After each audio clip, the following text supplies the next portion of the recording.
Right, never really imagined myself doing a video like this, but might find it helpful for someone. Metabo wall chaser and vacuum. I've just packed the wall chaser away on this job. Basically, it's not so much a review of the machine because you've seen, I'm sure if you're watching this, you've watched all 5 reviews, and before I buy anything, I like to go on YouTube and see reviews and that, so this is just my version to help the average spark, you know. I understand people like Nick Bundy and whatever, they get it for free, and it's not to slag as review, but if you give me an £800 machine, I'll find it hard to find faults with it, so this is just an honest review. Machine itself, spot on. I mean, the chasers, it doesn't really get much neater than that. You're never going to get it any neater. Found on a couple of them at the top there. You can veer off, so it is good to do. Align yourself with spirit level before you start, just to keep a little tread going. Just a tip, but the good points are obviously, like I say, no dust as you can see on the floors. I've not long chased these really. There's no shite about, so good in that way. But the main problems I find, the machine itself, which I didn't see from the reviews, you might think I'm stupid for not knowing it, it's absolutely massive. So I had a chase upstairs, I'll go up in a second show you, but basically I wanted the switch here, but because the machine is so fat, you have to sort of space it further out from the wall because the machine won't fit in tight spaces because of the size. I mean, that's not really a down point, it's not a major issue there, but just something to bear in mind. In tight spaces, it's massive.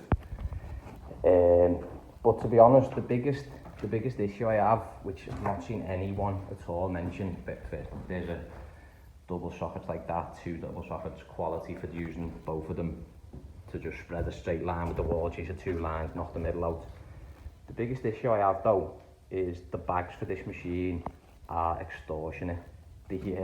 No one's mentioned it online when they do the reviews, but for 5 bags to go in that machine, it's 60 quid. It's more than a £10 for a rubble bag.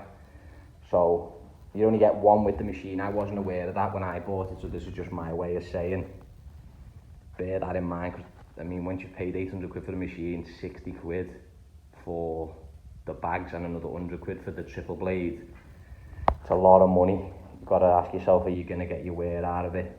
I mean, I only bought this because I've got 3 rewires back to back, so it made sense for me, but it's a lot of money. What I actually ended up doing in the end, because I only got the 1 bag at the time, I was emptying the bag into a gorilla bucket and then filtering that into a normal bubble bag, because I was thinking I'm not paying another 60 quid this month just to leave all the shit in.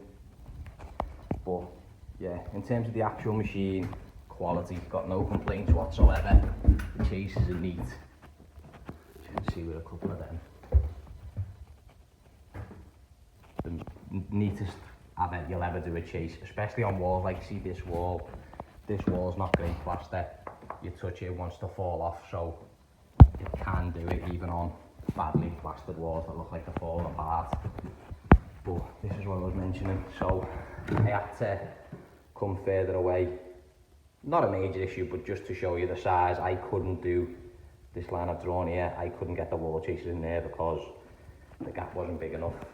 But again, you see how neat that is. It is unbelievably neat, but very, very expensive upkeep. The filters aren't cheap to replace.